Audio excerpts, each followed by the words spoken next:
To me, it's just an impacting statement of what people come to camp with. And I think we're seeing a higher percentage each year coming to camp. This year, I was at a conference, and the Catholic Charities who deal with foster adoptive homes are looking to see if Living Waters might be the primary camp, not necessarily the premier camp, but the primary camp that they would encourage foster and adoptive families to send their kids to. So this story would be more regular for people who come. Maybe some stories aren't as bad as this. Maybe some are even one of the things that when we do in a lot of our training, when we do the full day of training, is to help people understand that what was that girl struggling with. She was struggling being rejected by a God-given dad and a God-given mom. Because her only connection to that God-given parent, that God-given family, was that connection to her little brother, to the God-given brother. And no matter all the studies and all the psychologies, who are studying and hurting people, you can't help but see that God has a plan for family. And when it's broken, it's one of his institutions that are broken. And so the hurt in there is something that, imagine your dad and mom getting, one of them dying. We can even accept that better than some parent who says, I don't want you. And even if they don't say that I don't want you, they might mean that I don't want you.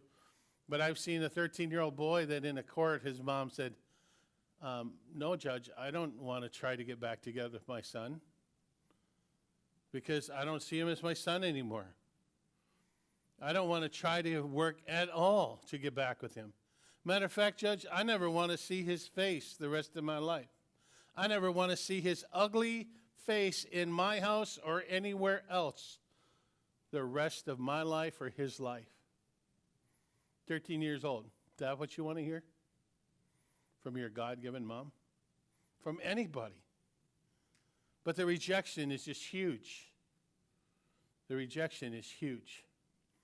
Now, when you see the picture, and I know that we've done this a couple years ago, when we see this picture of Jesus as the Good Shepherd, I know that he's a healer.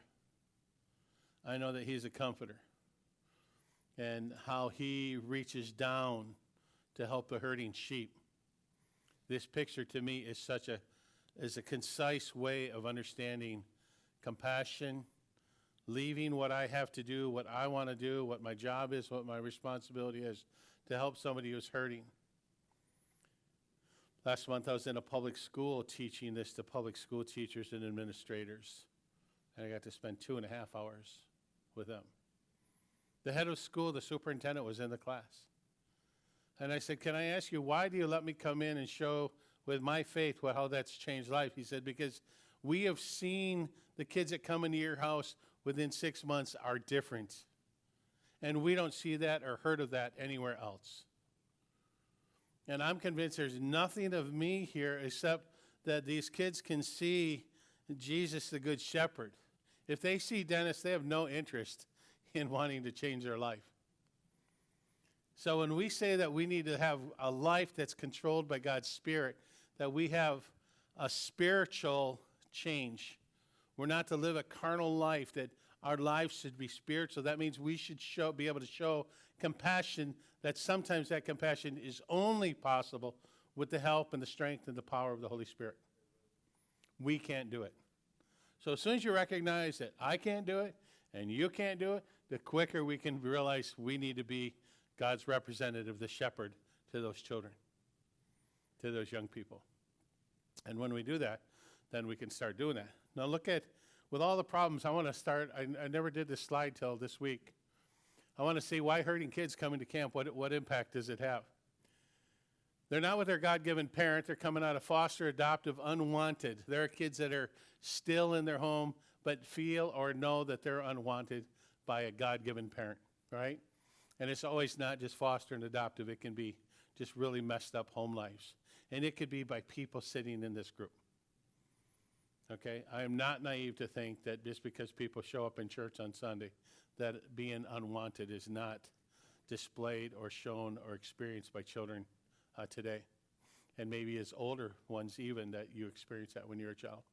But hurting kids come, they're abused, physically abused, emotionally abused, the amount of drugs that come into homes, but the amount of abuse even in, for a long time, haven't seen it as much in the last couple of years, but it seemed to be a fad that kids were coming with cutting. Do you know that most kids who cut were not from hurting homes? In other words, dysfunctional, what we would consider dysfunctional home, mom and dad divorced, separated, whatever. Most kids who were cutting were actually from homes with high standards that raised the bar so high the kids couldn't feel like they could handle the pressure, and they just wanted relief. So that could be our homes, just like everybody in this room, where you want your kid to succeed and do so well that you're going to put so much pressure on them that they can't handle that pressure. And cutting typically, standard cutting is not meant to be for suicide. It's just meant to relieve pressure.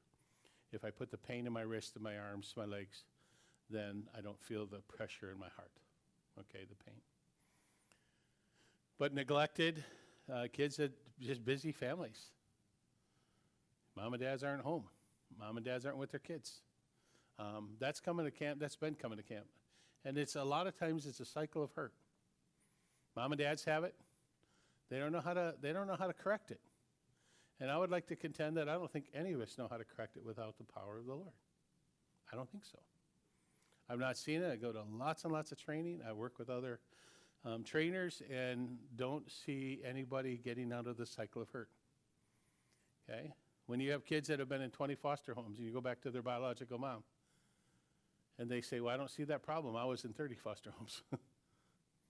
Okay, so we're not going to fix the problem. No, I don't know how to fix the problem. I don't know how to love. I've never been loved. I don't know God. I don't know Jesus. Okay? But now look at camp. Why is camp so successful? So much that even the foster system throughout most of the nation, I can't speak for every state, but most of the nation tells kids who are in the foster system, adopted homes, that they should go to a camp for a week. Okay? So that's and they're not separating whether it's Christian or not.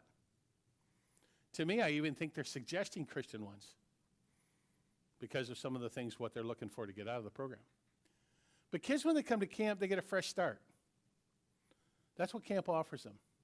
So when Paul is talking about that greeting, that first 30 minutes, people, I want you to know that if you have a broken kid and they receive acceptance in 30 minutes, most of you will never know that they're from a messed up life.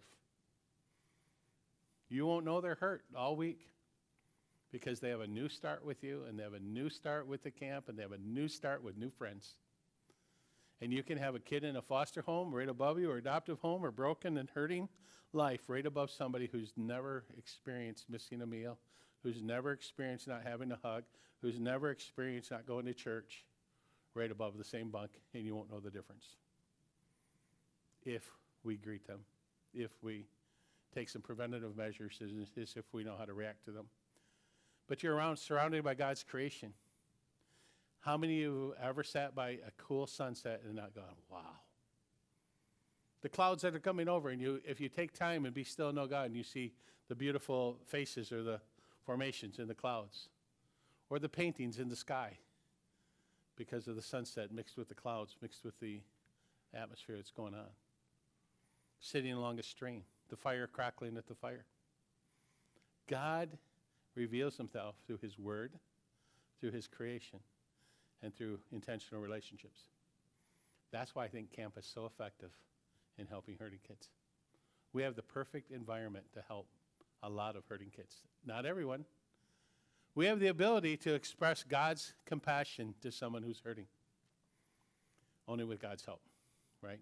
I'm not talking about feeling sorry for someone. I'm talking about compassion we'll see in a little bit why it's so important. We have the gospel. We have forgiveness. We have staff empowered by God's Spirit. And I'd like to say we should have staff that are empowered by God's Spirit. But just like when you were saved, it required you to do what? None of your work, but what did you have to do? Admit you're a sinner, surrender your life, and ask him, right? So the surrender, the ask. And I want to challenge all of us that every day we wake up, God gives us a new day, a fresh start, a fresh coat of, a fresh drawing board to work on. And he gives us all of that only for what? For us to be empowered every day. Lord, I need your help. Lord, will you help me with Johnny? Lord, will you help me with little Susie? Lord, I need your help. And I know a God that will answer that prayer. I know a God that will answer that prayer, that he will help you and help me through it. Train staff to be shepherds. You're in a training here. There's very few places that do this training. I was at the 3CI National this year, and I was asked to go 8 places just because of going to one seminar. Everything from Canada to Mexico to California to Pennsylvania to Florida, because nobody has experienced this training. And it's an incredible thing to realize that you guys are getting a little glimpse of it today. And then we have a flexible program, meaning that do we have a very structured program? Some directors more structured than others, right, everybody? Do you remember the days of the Dietz and Rishetto camps? Every 5 minutes. I mean, it took 4 pages to do 1 day of schedule. And the detail, and who's supposed to be where, and you're supposed to be at the bridge. No, not supposed to be at the bridge, you're supposed to be on this side of the bridge, okay? Okay, and how many people were supposed to be there? This whole thing of how to welcome kids, they had it down. They had it all written out and detailed, and the choreography was incredible. The flexible part of the program comes because we're trying to put in as many places as we can to incorporate our teachers, to incorporate a third dorm leader, to be able to peel off and be a shepherd to someone like you're in the middle of a classroom. Hey, John, would you like to go out with Frank and be able to, would you like to sit here for a little longer, or would you like to go out and go on the swings with him or go for a hike? Okay, now in the course of life, we would think, well, you can't leave Bible class. Well, if we have trained staff, why not go one-on-one with the kid? Why not be able to do that? We have the flexibility to do that. Because you can go right outside on the swing set. You can go over to the bell tower. You can sit on the swing. You can shoot a couple baskets. You can, right? You have that flexibility with someone who's hurting. And so that's the flexible schedule that I want to talk about. You know, that's what I'm referring to. Small classes. Most camps, big event, big speaker, but we don't have the one with the 8 or 12 kids.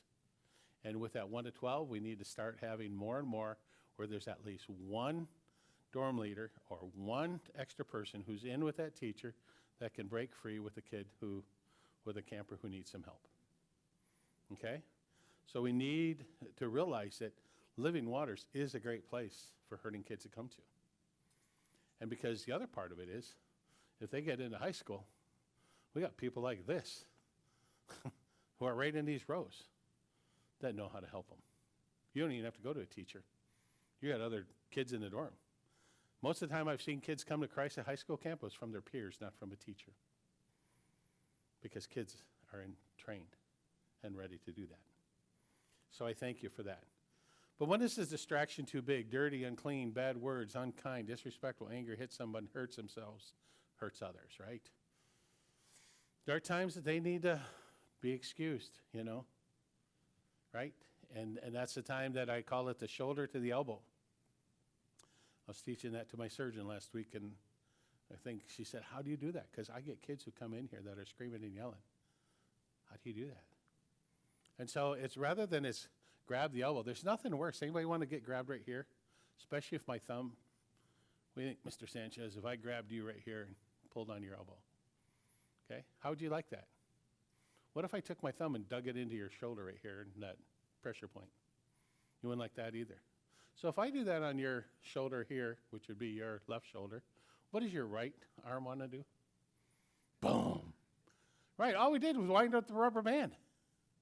That's all we're doing to kids when we pull on them and yank on them. Because they have been hurt so many times that way as compared to the shoulder to the elbow, so it's below the shoulder and above the elbow, and it's never with your thumb on the inside. But it's a pat on the shoulder and or on the arm between here and here. It's this way, not this way. And so when I do that, I have that opportunity to actually help comfort. to actually help them reset their anxiety that they're struggling with. And when we do that, we can actually see that there's a noticeable difference to many kids. Now, first time you do it, I recommend, if you don't want to get hit, is to ask first. Hey, do you mind if I just tap you on the arm here? Or do you mind if I softly tap you on the arm there?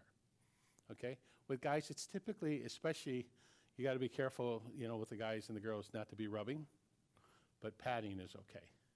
If I pat the shoulder versus rubbing the shoulder. Totally different signals that you're saying sometimes to different people. So we have to be careful of that. So just some light taps, higher, lower, is actually a helpful reset. Okay? The other part of it, that when you saw the shepherd looking in the eyes of the sheep. So you want to be, you have all these things with kids. You have a kid who, and I've been in the dorms where dorm leaders come and say, hey, this kid's even hitting the dorm leaders. And the first thing I do, I'm going to get within 2 feet of them. Why? I want to be vulnerable to them. Okay? Now, maybe a lot of you aren't ready for that, and that's okay. You don't have to do it. You might want to keep a safe distance. For me, I want to enter into their space because I want to walk with them through their pain. That's why I want to be close. Okay? Maybe you don't feel safe with that, and that's understandable. It took me a little while before I did it, because I've been hit a few times. You get a little shock, when somebody smacks you in the face, even if it's a 12-year-old kid. And so when I get into their space, they know that I'm walking with them. My eyes are glued on their eyes. I'm lower than their eyes. If they're on the floor, I'm on the floor. And just so you know, it's like a 5-minute ordeal for me in the past to get up off the floor. Okay, so I'm calculating how long it's going to be for me to get off the floor. So if he's a runner, he's gone like to the woods the other end of camp before I get off the floor. But if I get on the floor, I want to do it by a chair. I want to do it by a bed. And so all that's going through my mind. But I want to walk with them in their pain. And I want them to know, without ever me using words, that I'm there for them. That it's a we thing. It's not a you thing, okay? So the trauma, there's the acute, chronic, complex, neglect. Most kids are coming with complex trauma today. And they come in with these things, and they're really struggling because as they come in with the trauma, they're the type of kids that we see a stick, but it looks like to them it's a snake. And if you see a snake, you're going to typically have a few reactions. You're either going to run away from the snake, you're going to freeze and be petrified with the snake, or you're going to get a shovel. Or when a bat comes in the house, it's either going to run out of the room from the bat, or you're going to freeze and the bat's flying around you. Or if you're like me, you're going to tell your wife, go get a tennis racket and kill the bat. Or get it out of the house. So, there's different reactions for the way we handle stress and pain. Well, the problem is that if I think it's a snake, until I know, or if I think it's a stick, if I see it as a snake, you and I might see it as a stick, but that person sees it as a snake, they're still petrified. And until they're calmed down, and by the way, calming takes 5 to 10 minutes for most kids. We're not talking hours for most kids. Now, we get a kid, I stay in touch with a family and a single mom, and she's working with a boy in particular that she takes 2 hours. And I want you to know, when he comes to camp, it's typically starts out a half hour first time, 10 minutes, 5 minutes, and that's it. Okay, when he's at camp. He can have a much quicker time because he knows we're in it with him, right? And so the reality of that is that they're in that alarm state until they have been calmed down. And if I know I'm doing it with somebody, if I know that my wife's taking the tennis racket, that bat in the house doesn't bother me because I know she's going to get it, right? And so it's a calming thing. Well, the way that God made our brains is he made us to come to that part that actually helps to give us that alarm. And so everybody has a different thing of whether they call it fight, flight, or freeze. But I really appreciate this training, and this is a whole day just for this training. I really appreciate that faint, fumble, fidget, focus are the precursors of the fight, flight, or freeze. So when you see somebody fidgeting in your class, okay, go get them a fidget spinner. Help them, right? If you see somebody who's not lack of focus, doesn't mean that they're paying attention. You think they're not paying attention, let them go. Okay, it's a precursor that, so somebody's not focusing, I go in and say, you better start focusing right now. What did I just do? I now put them in alarm state, right? They're gonna run, fight, or freeze. So I gotta understand that some of the things, and if I see a kid going like this, what does that mean? What if I see a kid going like this, right? What if I see the eyes put anger into them? Okay, those are all signs to keep some space, right? They need to calm, right? And so how do you do that? And so, again, we're not gonna go through all of it today, that's the longer training. But child reaction to trauma, they see things that fight, flight, or freeze. They feel out of control. They feel helpless, always on guard, loss of trust and sense of security. At Camp C, we start out, we want to give them 100% trust, and we want them to help understand forgiveness leads to, that forgiveness and trust go hand in hand. Okay? We want to be able to do that. We want to understand that overreacting, that they overreact like somebody took my pencil, somebody moved my pillow, somebody sat on my bed, and boom, we're in a fight, flight, or freeze mode. Okay? So what does that tell us? That we need to help guide the people in and guide them through the day.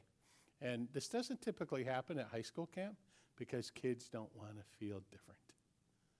They don't want to feel odd man out, right? But is it happening internally? You've had those kids at your camp, right? And then you say, hey, I need a shepherd. I need someone to go help them out, right? It's not that the whole camp needs to stop doing what they're doing to make it happen. But we can't have staff who, one of the boys that we work with, that we've worked with in the past, has been to camp. He went from a home, and then he went from a residential facility, and then he went to a special school, and then he went to special classes, and then got in normal classroom within 1 year of us working with him. And in that time, he'd been to camp twice. Okay? So last year I was in the court, with another kid just giving some advice. Wasn't a kid we even knew real well. And I was in there and I noticed on court day, that there's this long list, and one of those kids was that boy. And I looked at the social workers and I said, it was one of these two teachers and this is what they did. And they said, how do you know? I said, because I know the kid and I know the teachers. And we cannot have police mentalities and we cannot have gym coach mentalities working with hurting kids. You can do it. Go get the lead out. Go work harder. You. Okay? You get rid of that. And the police is punish with the stick or with, the anger, with the loud voice, instead of the clear, concise, calm, lower, softer voices.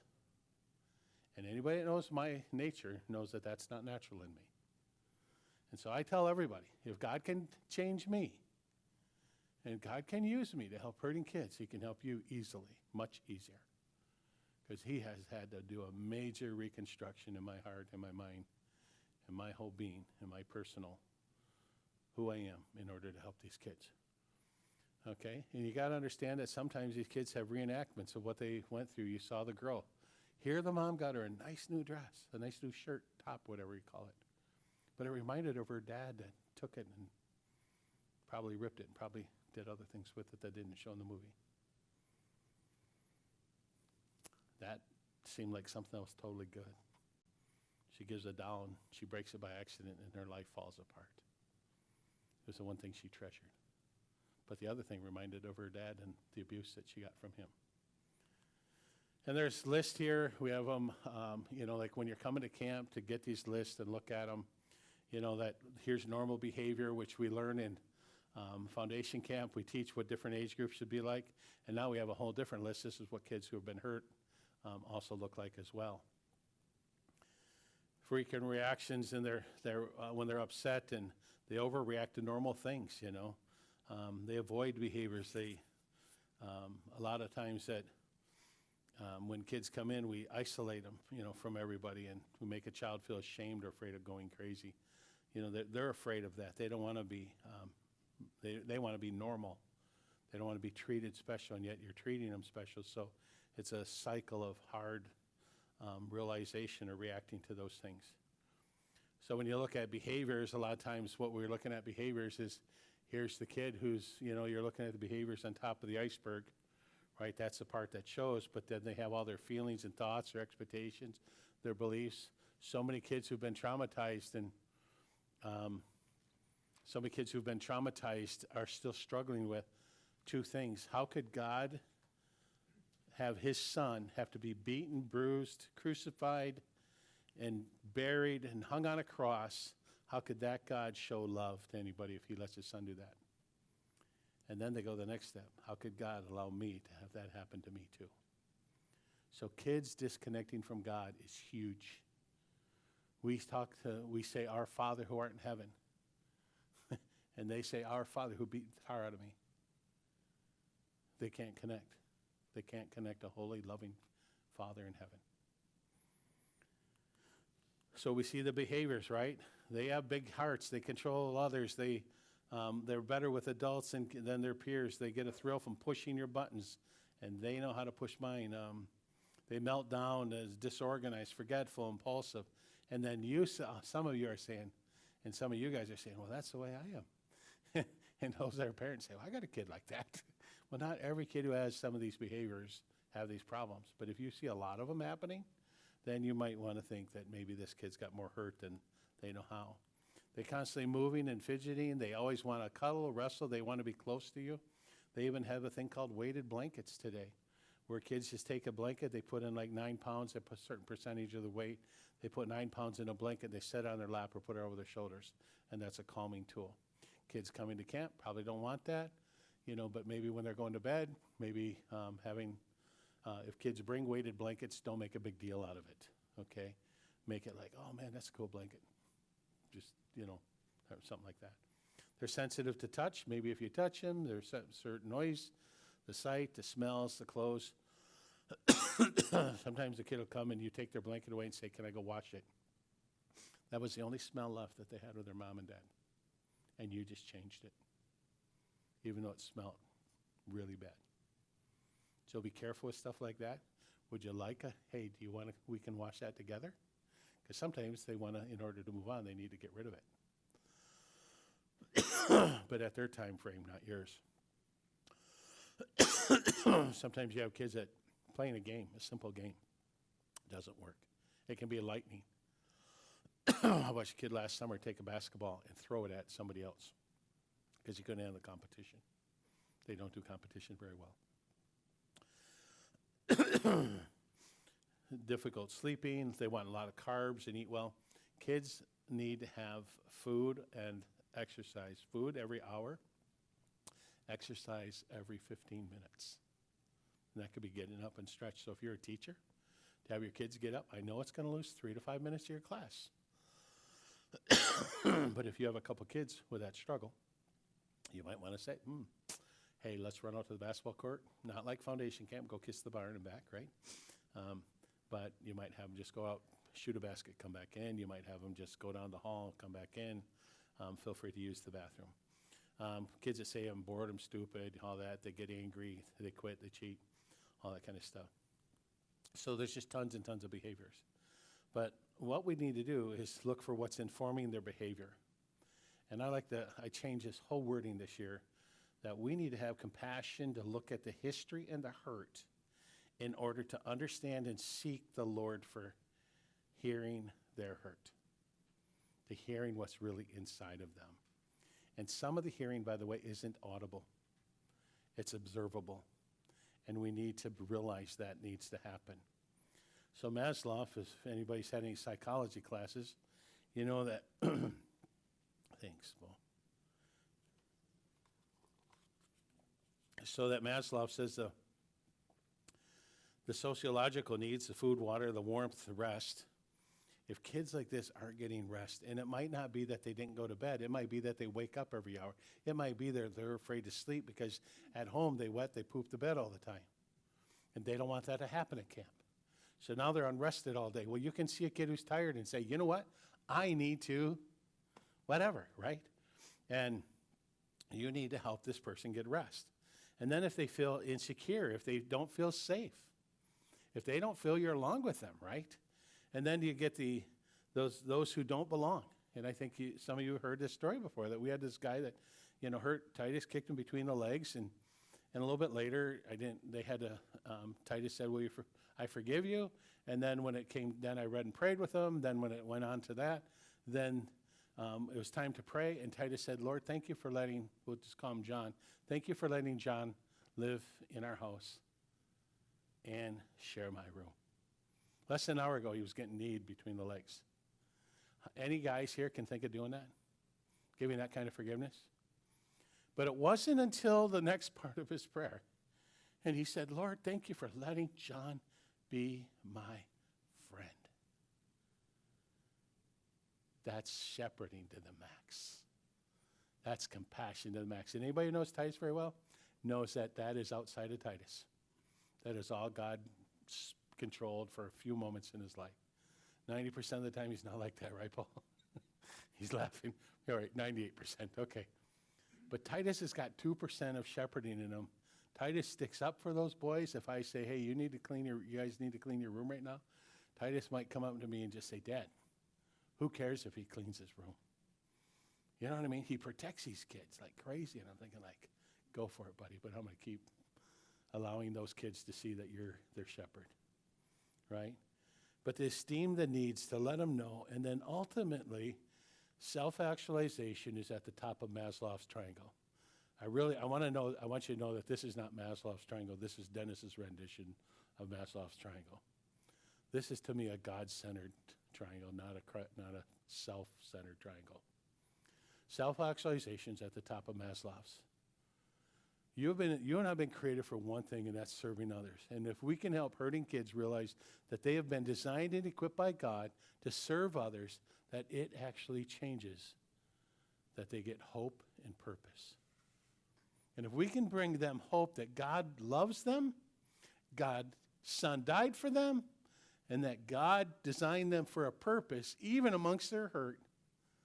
And anybody know 2 Corinthians 1:4 says that God will help us through problems that he's helped us through, that with his help we can help others.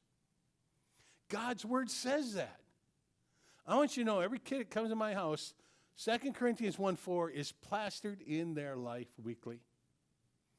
And it can be in their lives when they get to the point of talking about their hurt, that we can help them to understand that through this hurt, you are going to be able to help so many kids feel God's love way better than any of us can. You have been designed and went through so much garbage that you're going to, with God's help somebody else. You know what? That gives you hope. Why did I have to go through this? Why did I have to go through this? And one of the problems I showed you with the iceberg, and I want to show you that to me the iceberg isn't where it's at. To me it's this, right? This is something that I just figured out, this is so much more true. If I work with remember I only showed the tip of the iceberg and all those behavior problems? And I want you to know it's not an iceberg, it's a volcano. And if all I do is try to plug a cork on the top of the volcano, anybody, parents that had volcanoes in their house? Right? What happens when you put the cork on the volcano? You get Mount St. Helens. Mount St. Helens, everybody was waiting for it to erupt out the top. But there was this massive rock and ice on top of it. So what happened to it? It blew out the side. It blew out the side at 300 miles an hour. The water right behind it, the ice, melted ice at 150 miles an hour. 300 miles an hour, exploded, killed people on its path, wiped out everything. We cannot cork the top, people. We have to better be thoughtful and mindful when kids come in, to have the mind of Christ, to help them to understand that the hurt inside, God wants to heal and cool. God is in the healing business. He's here to help the heal and help to heal the hurting, right? So if I cool the magma down, the bottom of the volcano, what happens? It now can release that even flows where it's not destructive. All right? So the body and the trauma behaviors are driven by the physiological facts. Our brain interprets certain feelings, doesn't necessarily distinguish the source of that feeling, kind of like the closed suitcase. I don't know what's in it. Kids carry a closed suitcase. Kids who are hurting, they don't know what's inside of it. They wish they didn't have to carry that heavy burden of that suitcase. You can't see what's in it. They don't know what's in it, and yet they have to carry it, right? But it affects their behaviors. Anybody want to carry around a 100-pound suitcase all day and not affect your day? Right? Anybody in here, a 100-pound suitcase is going to slow you down. If you put on your backpack, it helps a little bit, but if I'm carrying on my arm, it is a strain on my body. And it is a strain for them. So then these are some new pictures of a new training we went to that just was really helpful to me. That the feeling part of your brain, is the stem. The thinking part of the brain is up in front. And so this author, he did it like the hand. And so you have your spinal cord, right, your brain stem coming up into the brain. And then your amygdala and hippocampus are right in the center. Those are where your emotions, those are the things that are controlling your reactions when you fight, or freeze. But then the prefrontal cortex is actually the front of the brain. So what has to happen is you have these feelings in here that are often the primal part of the brain, okay? And some call them primal. And I thought, well, that's really bad, like we came from primates, right? But that's the part that if you're in a survival mode, right, that's as far as it goes. If somebody came in and hit your wife, Keith, what mode are you going to be in? I'm going to think about this. I'm going to contemplate, what should I do? How should I stop this? I'm going to talk to this person through that, right? No, you're in this mode, survival mode. I'm going to kill that person who hurt my wife. Even for the normal people, we are working in that part of our brain. And then we want to come around and work through our emotions that regulate our emotions, right? And we want to get there. But we want our kids to work up in here. Who expects their 3 and 5-year-olds to work in the front part of their brain, the prefrontal cortex? Who expects their 3 to 5-year-olds to work here? Okay? The problem is the parts that connect to these processors here, those have been damaged because they didn't get that nurturing when they were in that 1 to 5 years old. So it's damaged, so take that out. So some it's take it out, some it's move it over, some the wiring connections to it aren't wired. And yet God allows healing. I want you guys to know that God heals, and even the psychologists, the brain-based thinking people will tell you that your brain is wired so that it can wire a new path after it has 1,000 proper connections. And a lot of you guys know Mei Ling Felton, right? Blind. Sweet, sweet, sweet.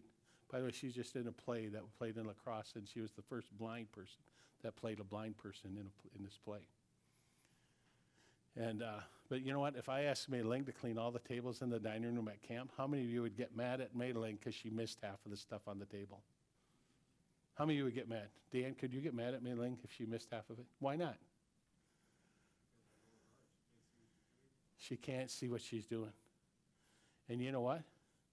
Her eyes are up here in front, but the back part of our brain, either this part doesn't work, or the wires back to it don't work.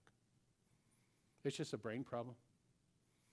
Kids, people who have anxiety and depression, kids who have hurt, just have a few wires missing or a processor not working.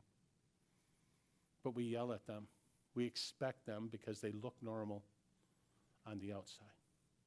But there are hurts in the brain. There are damages in the brain from the hurt in their life. And we need to have that same compassion that you would have for Mei Ling for these kids as well. And that's a tough thing. So you have the prefrontal cortex, the hippocampus, the amygdala. Those are those parts that are controlling that. And we have this thing in our brains called cortisol that when we try to self-soothe, it releases cortisol to help us relax, right? But too much cortisol impedes the development of the thinking brain. So it's kind of like I have all this information trying to get up here, but now I put a dam in the way and put all this big, huge amount of water that I can't get through. This big wall that was built, right? And it even destroys those electrical connections. They're called neurons, that are those processing centers and those pathways of sending that information to those two areas of your brain. And to think about that affects every part of your body. It affects your muscles, it affects your skeletal, it affects pain, it affects your digestive system, your breathing, your blood flow, all of those things. How can you laugh so hard that you'd pee your pants? Isn't that weird? How can you be so afraid that you might pee your pants or, number two, your pants? How? God has made your body to connect the whole thing. And the more that I learn about it, the more that I'm excited about learning more about creation, how he created the body and how he created to not only to work in the first place, but also if there's damage, how it can self-heal. Now, I think it's supernatural healing that's needed sometimes, but even the healing process is the nurturing process that was missing in those days of that young girl that was getting hurt when she was young. I want you to know at 16, if she doesn't get the Lord's help, if she doesn't get shepherded, that girl that's in that movie, she's going to be tough. Unless the Lord intervenes, or unless the Lord intervenes through someone like us into their lives. So are you ready to help? The problem with you ready to help is you all grew up in a family that you had a certain training that was good and bad. You knew what was good and bad. You had family patterns. You knew when to be at meals and when not to be at meals. Most kids that come in these lives don't ever eat a meal with anybody ever. So the thought of sitting down at a table just is freaking them out, right? You might have had a church bringing. They might not. They might have had a church bringing where they were made fun of or not appreciated. The media that you let in your life versus the media they've been in theirs. That you received compassion or you received the lack of compassion. Maybe you were from a strict home and there was no compassion. It was all right or wrong, and that's it. You can't do that with someone who needs nurturing yet. That you make assumptions based on their lives, based on what they look like. You have these fears that are inside of you, and they might be totally different than fears that others have. I knew that I was scared of the dark even after I was married. But it made me to be a great husband. I would always drive up close to the house to let my wife off at the door, and then I would go park the car in the garage. Because I figured if somebody was in the house, they would get her before me. Right? It really looked good as a husband, driving her close to the door. But I was afraid of the dark. No, I wasn't afraid of the dark. I was afraid of what's in the dark or comes out of the dark, right? And I want you to know that it took being at camp like 4 years when one day I left my keys in the office and closed the door to the office. And I had to walk home. Literally walking up the hill with the coyotes in the background, right? And I'm feeling the edge of the road. It was pitch dark with my foot on the gravel road. And when I felt the grass, I knew I was too close to the edge. That was when we had a narrow edge to the side of the road. And I knew that night that I needed God's help to get me over that fear. And that's what I quit being afraid of the dark. You guys didn't know that. You'd never hired me, would you? Okay. So when kids come to camp and they say they're afraid of the dark, I say, do you want a bright light? You want a lamp? You want a headlamp? What do you want? We're going to get it for you, right? And our common adult reactions, our common adult or even other dorm leaders is urge to reject the child. We don't want to be around them. They're hard work. They take maintenance, high maintenance we call them. The abusive impulses towards the child. We might even be mean in our words and our actions toward them. And I want you to know that when we come in cliques and when Paul was talking about the first 30 minutes, these kids need to know they have a friend more than anybody. So Paul went over the technicalities of it. I want you to know I'm going after your hearts and why that first 30 minutes can change their experience and can actually begin the healing of their life. You can have that much of a difference in some of these children. And I want you to know it happens because I talk to the parents after when I see them at another conference. And a lot of these parents were in conferences that I spoke at or I was at, and that's why they're coming to camp. That's how they hear about it. And you guys are doing a great job. Okay? So I want you to know that I have literally 18 pages of verses that have become my motivators. And I cut it down to 3 for you guys. This big passage, there are a couple of big passages. Whoever receives one such child in my name receives me. Can we just say we don't want that kid? There are kids, by the way, we can't handle at Living Waters. And that day has come, and that day does happen. But do we realize that that child maybe was sent by God to camp for help to start healing? That's a different paradigm for me. Again, if we can't handle them, we can't handle them. They can't stay. Even if I think I can handle them, I can't handle them all. So don't think that you can't come in my office and say, Dennis, this one's hard. I'm first going to ask you a lot of questions, and I'm going to give you some tips, and if it don't work, I want to say I'm happy to call. I will call and find another alternative or have them leave. But whoever causes one of these little ones who believe in me to sin, it would be better for him to have a great millstone fastened around his neck. I do not want to be the camp or the person that causes one to stumble and walk away from God, because when I was at camp, nobody loved me. Now, I know even if you love them 125%, that there are still kids who are going to say that. But I don't want it to be because we didn't love them. I don't want it to be because we didn't work hard to do that. Look at some of the verses. And this became my favorite verse. I spoke at districts at the first week in January to youth pastors and youth leaders. And during that talk is when this verse hit me.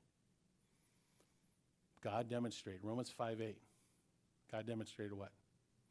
His love towards us, that while we were yet what? Sinners. Some say his enemy. Dennis's version says, God demonstrated his love towards us, that while on your worst day, Christ died for you. Your worst day, the day you were a thief, the day you were lusting, the day you were stuck on pornography, the day that you stole, the day that you defiled man, defiled God, the day that you, whatever you did, the day that you killed someone, the day that you hurt someone, whatever it was, on your worst day, that's when God died for you. Or that's when God sent his son to die for you, on that worst day. Okay? And if we can't help kids on their worst day and show them and demonstrate God's love to them on that day, I want you to know that there's instantaneous healing, miraculous healing that I've seen happen lots of times. And if there's anything that the Lord has helped us do, is to demonstrate his love on that day that we've seen kids make decisions for Christ that day or the next. If kids have been with us more than 6 months, all but one have made decisions for Christ on their worst day or the next day. So expect God to strengthen you and show up and be a shepherd of them. For God gave us a spirit not of fear. We don't need to be afraid. We need to show love and self-control. A father shows compassion, created in Christ Jesus for good works, right? I am with you. Do you believe God is with you on these worst days for these kids? Do you believe he's coaching you, helping you, guiding you, that his word is strengthening you? I will strengthen you. It says, I will help you. I will uphold you. Love is patient and kind. It doesn't mean on an easy day. It means on these kids' worst days, God will help us to be patient and kind. Slow to speak, slow to anger. Sometimes just sitting and staying calm. I can't control my words right now. So I still can say softer, lower, calm, concise, clear, right? And compassionate eyes. Even if inside I'm a volcano right now, right? We have the good shepherd. See that I despise one of these little ones. That the angels always see the face of my Father. If a man has 100 sheep and one of them goes astray, does not he leave the 99 on the mountains and go in the search of the one that went astray?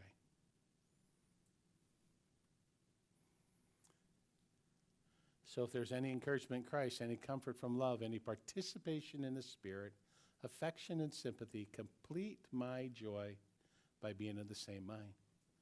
Do nothing from selfish ambition or conceit, but in humility count others more significant than yourselves. Let each of you look not only to his own interest, but also to the interest of others. Emptied himself by taking the form of a servant. Right? That's where it's at. That's where it's at. So God also made us, I was telling you about resetting, and he made us electrically charged. Did you know that? Matter of fact, your brain is just like going crazy with electrical charges.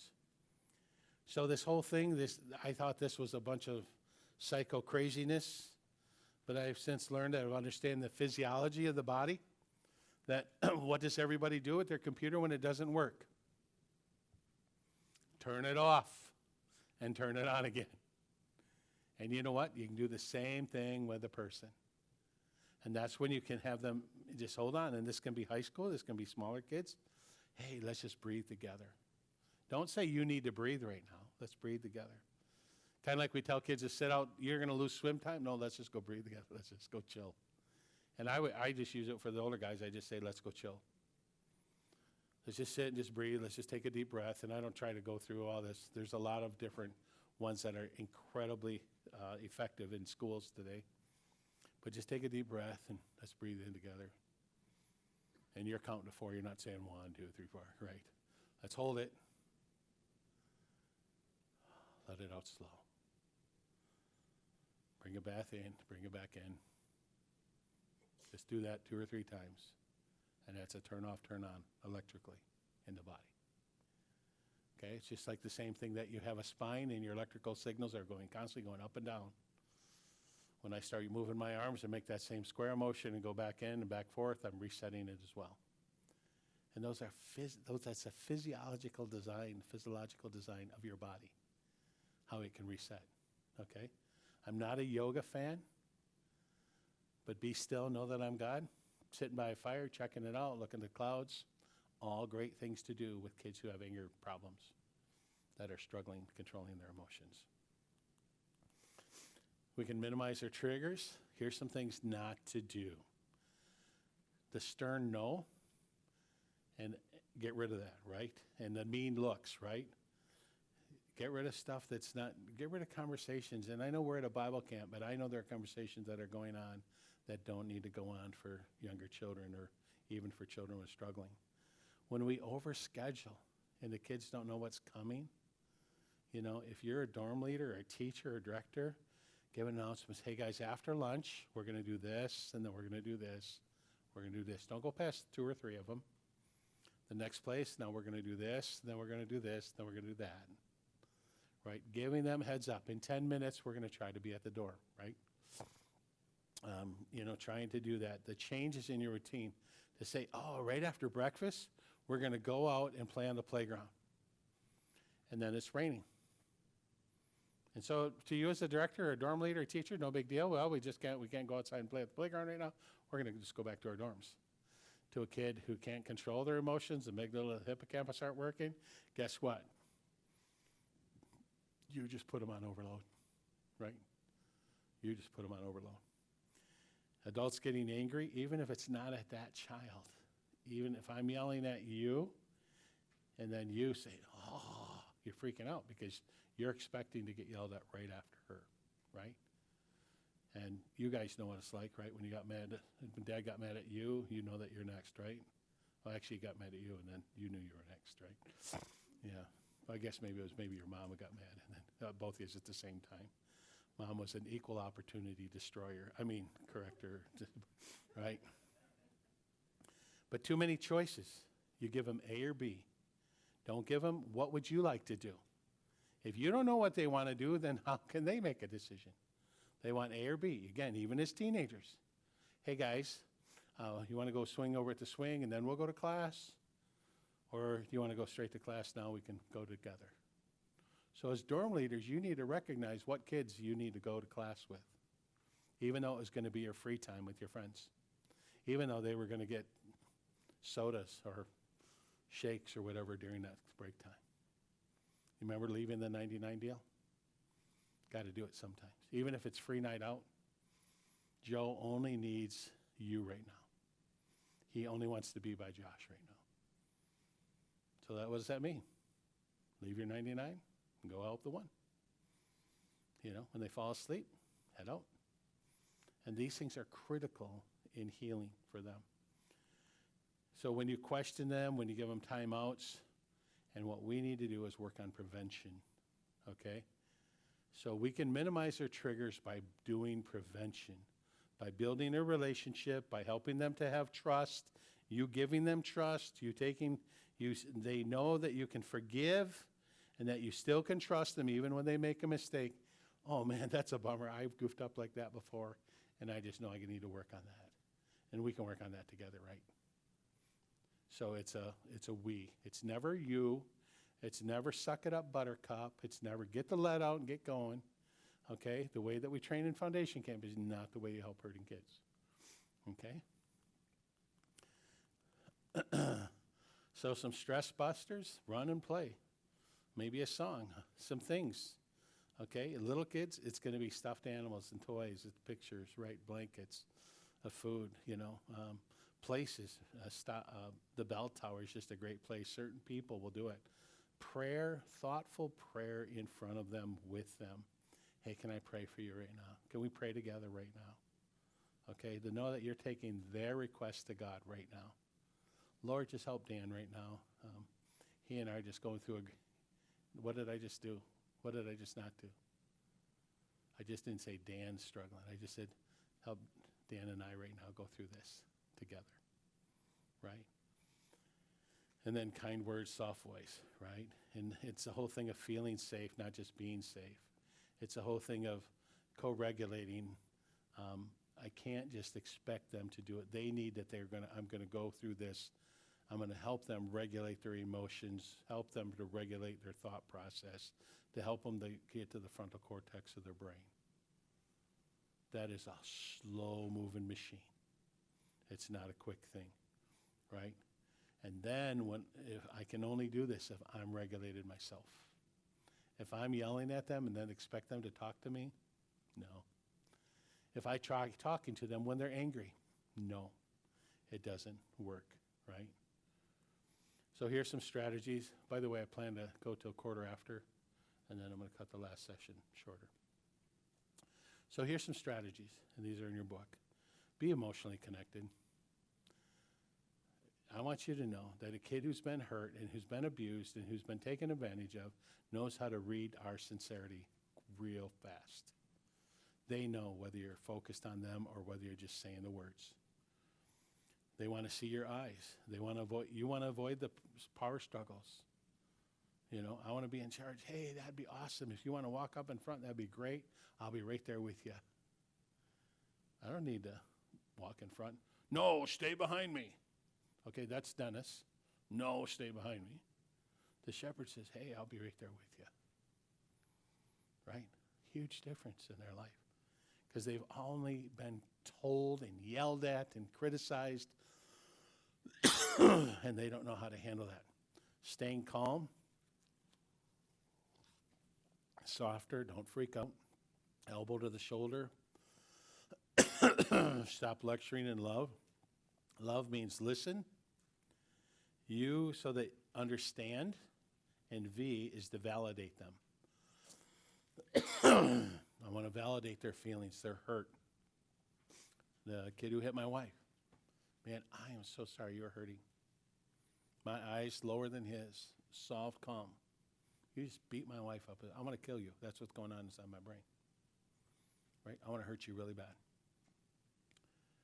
But I need to realize that he must, and so, hey, you must be hurting so bad, tapping on between the shoulder and the elbow, that you know that there's nobody who loves you more here on earth except Miss Marianne and I. And so for you to hurt her, you must just be hurting inside. Okay? And when you're ready, if you want to chill and, for a little bit, and when you're ready to talk, I'm right here for you. I'm right here. Did I correct him right now? No. I first need to get him out of the primal stem of the brain, and I need to get him to the frontal cortex of his head to be able to get past the amygdala and the hippocampus that are just torn up and be able to talk to him. So I need to help the blind girl see. So how do you help Mei-Ling learn how to clean the tables? I put my hand on her hand, and we wash the table. We start at a corner, and we go back and forth together. And when we come to here's something. Well, let's have a tray. Let's put it on. Let's finish this table. And then walk to the left. And then when you get that done, then walk to the right. And so you're doing it with her for 12 tables. And I want you to know, because she's been designed and created to serve, you will never have to help her again. And she will feel great joy that she did it. That's why she's one of the top violinist piano players around. Because somebody showed and walked with her. Help the blind to see. Give undivided time and slow down. Here's what we got to do is the 10-20-10 is just kind of a reference there of realizing that if I spend 10 minutes in the morning with them, 20 minutes in the day, and 10 minutes to reflect, man, that was a great day, wasn't it? What was your favorite thing? What's your memory? If I can do the 10-20-10, at the end of the week, they will never not want to come back to Living Waters the rest of their life. For a half hour, a little more than a half hour a day. And it might be 7, 15 and 7. But it's this focused time on them, preparing their day to help them know that we're in it together. At the daytime, hey, let's play together. Let's shoot the basketball together. Let's swing together. Let's go for a hike together. Always in vision of everybody else. And at the end of the day, how'd it go? You did a great job. I really liked when you were doing that today. You were really nice to help that girl up. You were really nice that you helped those guys to get along with each other. So now I start the next day with preparing for the day again. Relax, create connecting points, those basketball things, what did you like? Understand their tantrums. It's empathy and compassion. Those are Jesus things. They're not man things. They're not human things. Those are spiritual things. Learning to observe, right? And there's a whole just pages on learning to observe, right? And being able to help them to understand, what's going on at that time. What's the time of the day? Was it just after an activity? Was it just after food? Did I not get a snack? Everybody else went in the store. I didn't get in the store. Was it changing from home to camp? Was it changing from one activity to the next? Large groups? Was it small groups? Was it nobody wanted me on their team? Was it negative attention by somebody? All those things that you start observing, right? Give time ins. Don't be telling kids you're going to lose pool time. Say, hey, when we get to the pool, I'll sit out with you for a little bit and we can talk. At the time in, because now I'm going to get to talk with you. And then you say, well, then I heard somebody say when I told them that, well, then that kid's going to want to sit by you every day and you're never going to get to swim. And what a great opportunity. A kid wants to sit with me for 5 hours to talk to him. Somebody wants to sit with me for 5 hours. Anybody here want to sit with me for 5 hours? That's a long time to hear Dennis talk, right? And that's what these kids are looking for, right? Remind before, during, clear, concise, calm. Thank you. You did a great job. We can do it. Encourage, right? But here's one thing that was a problem. So I give you all those things. You take those notes home. You do all of those things. Then you find out it didn't work for the kid you had in your dorm or your classroom. So how come they don't always work? Because behavior management isn't one size fits all, because God created everybody different. No single resource can give you the answers. It's all, I can't tell you the number of times when we received, you guys, most of you know that we received the Foster Parent of the Year award, and at the state Senate chamber floor, and they said this. And even before Dennis and Marianne had all the training that they now have today, they would always tell us that whenever there was a bad problem, they would always tell us that they didn't know what to do and nobody else could help them. And they would always say, so we prayed and begged of God for an answer. Senate chamber floor, they're telling all the senators that Dennis and Marianne don't know how to do it. And they begged and asked God, and he gave them answers. It isn't us, people. It isn't us. But it is sometimes, I think it doesn't work because God wants us to depend on him. He wants us screaming for his help. Solving complex problems take time, and we don't have the time to do it. So I just want to leave us with that. Just going to go over a couple more things. Being flexible. They can get lost in a group. These are for teachers. These are teacher things, right? Small groups are typically going to do better in large groups, but some kids are going to do better in large groups. Being flexible means allowing somewhere to get one-on-one. It doesn't mean just let anything go. Short, soft, simple, specific, and observe. What's happening, right? What's happening in the classroom when that's happening. And so you go right from teachers, and that, again, that could be a whole day thing just on teaching tips. And then you go to the importance of play. So I have a little kid here. But people need to play that are hurting. They need some time. They need Sometimes playing means on a swing set, on a teeter-totter, going for a walk. It doesn't mean active competitive games for most kids. It channels their emotion, time to reset and creation, to reset with their physical body, preparation and practice. A kid who can learn to shoot a basket, if a kid can't handle a basketball and you can help them to learn how to shoot a free throw, accomplish a task is huge.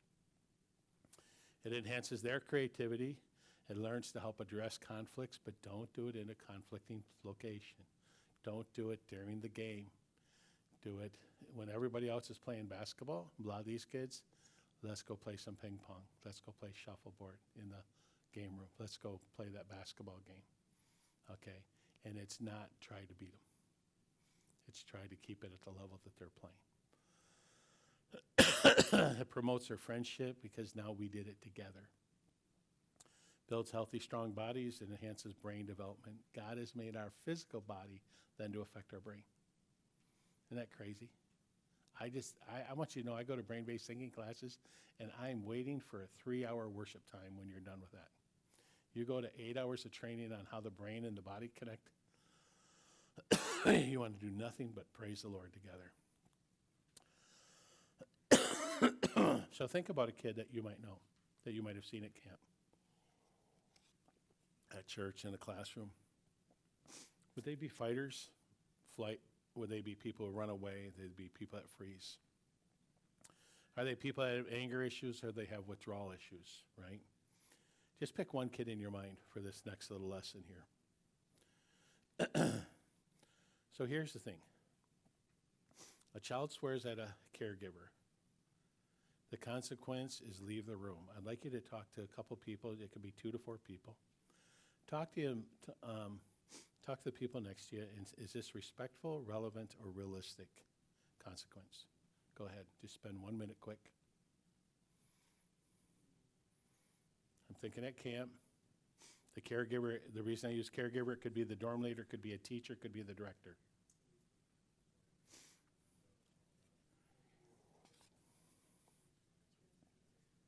It doesn't say make them leave the room. Let them leave the room.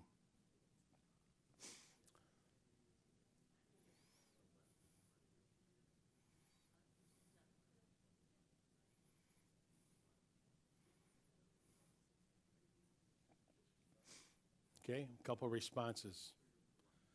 Tell me, it could be one of those 3 or all 3 of those 3 or none of those 3. All right, what did your group come up with? What did you guys come up with? Donna, are you in a group? Okay. You'd what? Okay. How about you guys? Did you come up with one? It could be all 3? Okay, any reason why?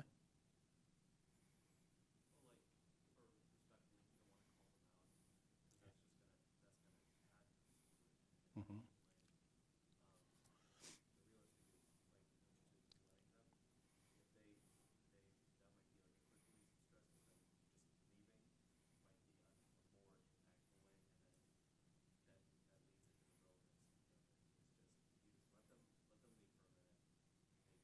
Is it realistic? Yeah, why? Okay. Yeah. Okay. Any improvement on this? Anybody, did they have a thing of how to do that better? I didn't ask that question. How to do that better? Okay. Mhm. Yeah.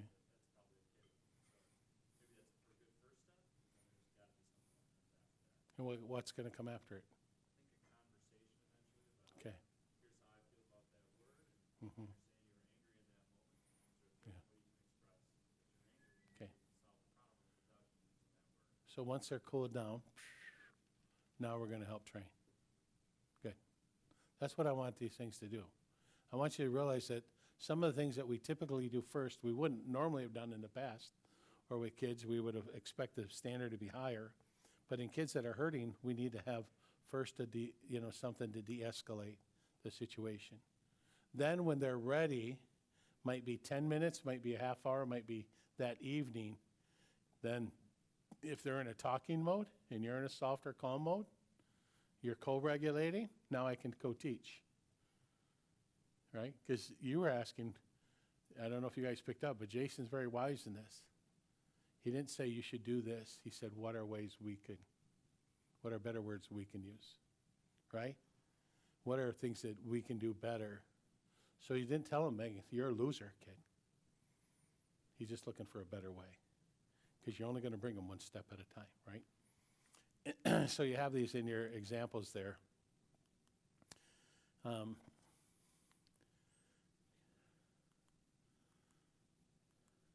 Some things to not do, I'll just tell you, don't ask a kid to make a speech, answer a question in a classroom or in a dorm on the spot. You're reading a devotion, what do you think is the answer? What do you think, Sophia? What's the answer? Sophia's going to talk like for 15 minutes, so you don't have to worry about that. But, and I don't know if she would or not, but here you got her who's going to talk, but then you go and say, but Emma, I want you to answer this, right? So then what's going to happen? I don't know what to do, right?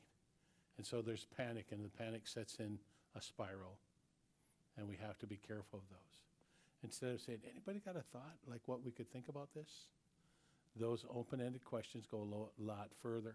When we are able to segregate our kids where they're at spiritually and emotionally, we are able to then help teachers who are maybe better gifted at working with different kids than others. Okay? So I just want to leave us with that there's lots of practice, lots of training. I think at camp, we're going to need more of the 6-hour trainings where you go into more of the brain, understanding the culture, and then spending like a couple hours in the practices.